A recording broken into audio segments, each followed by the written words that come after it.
more unboxing.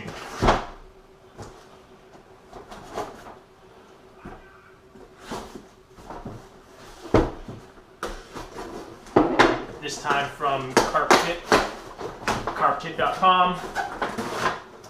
Oh yeah, we're good. Got a Gardner Rolaball bait rolling table.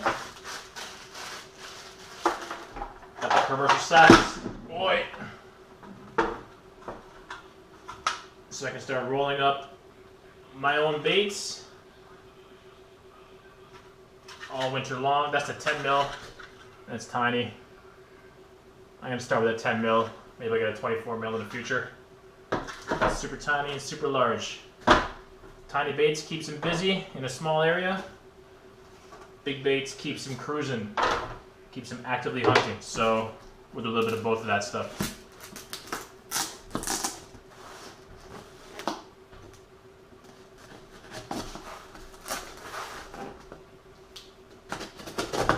Let's see what we got here.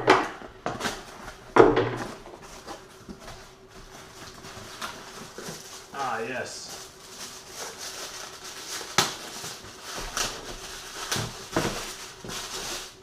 When I first picked up this European style of carp fishing, I grabbed a Fox FX9 reel and Daiwa Black Widow 12-foot, 2.75 pound test curve rod. Good balanced outfit. Liked it very much. And I left it in the parking lot when I left the swim to grab lunch halfway through the day, through the session one day, back in early or late June it was. So I donated a rod and reel to the parking lot, and I just picked up another one here. Another Fox FX9. It's a great reel. It's half price right now at carpkit.com. 150 bucks. They only have a few left. Can't go wrong.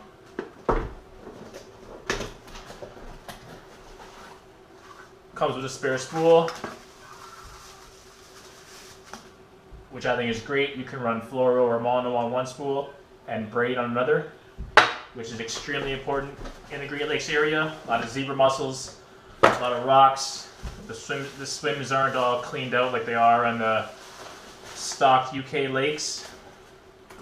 So a spare spool is definitely vital. A lot of clear water as well. So sometimes you want to go fluorocarbon, you want to go clear stealth, and other times you have no choice but to go 80-pound braid and fish over zebra mussel beds and jagged concrete, rocks and concrete slab.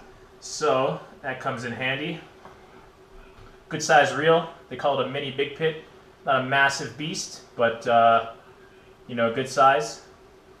Holds quite a bit of line. Balances a 12-foot, 2.75 pound test curve pretty well. I think it would balance a 3-pound just as well. Beyond that, maybe it's a little on the small side, but if that's the maximum type rod you're going to be using, it's a great fit. Drag is super smooth, super strong, all black finish. I don't know if I mentioned that. One thing I don't like, it's purely cosmetic, is the finish tends to wear pretty easily. So if you're a little rough on your gear like I am, that finish will sort of chip off here and there, but that's a non-issue. It doesn't affect the working of the reel at all. And if you fish the way you should with a rod pod or bank sticks, that won't be an issue. I haven't been fishing with a rod pod or bank sticks. I've been fishing just laying the rod and reel down on rocks, so that caused some paint to chip. But other than that, fantastic reel, great value.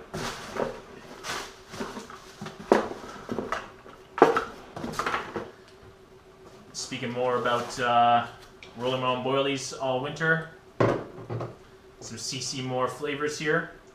Pear drop, which I read that it smells like candy.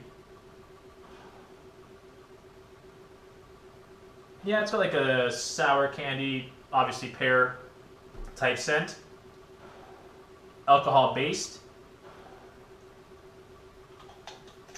which will prevent it from boiling off if you boil it into your baits, or when you put it in your baits and then boil your baits. I read a little bit about alcohol-based flavors being the best for when you boil your baits up. So these are alcohol-based. So that's the pear drop. I got some mango.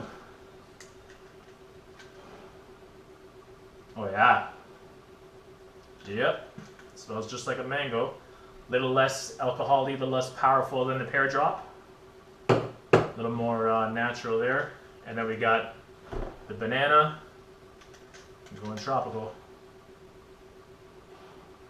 Smell the banana. Smells similar to the pear one. A little bit more alcohol note in that one, just like the pear drop. What else we got here? Some ultra sweet bait additive.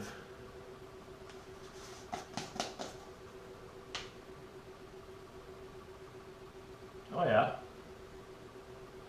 I wonder if it's just dextrose. It might be. Incredibly strong sweetener can dramatically improve the performance of any bait item. Ideal for use in boilie, pellet, particle, stick, or spot mixes. Well, let's do like they do in the movies.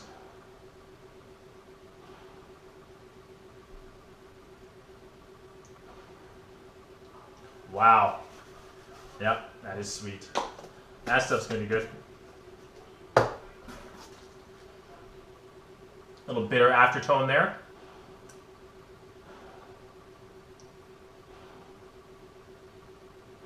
That tiny bit was very strong. Just a little bit on my finger. This one I'm not going to taste. This is pure liver powder. Ooh. Oh yeah. From poultry livers. And that's going to go into my boilie mixes as well. Liver is a feed stimulant used in the aquaculture industry. That's what they get. That's what they put in pellets and feed items to trigger the fish into feeding when they're not hungry. Probably has something to do with the amino acid profile. I don't know what else. I mean, liver is super highly nutritious from whatever animal you get it from. So it really makes sense that fish would just be triggered to feed off of it. So that's going to go into some boilies. And that huge tub is 250 grams.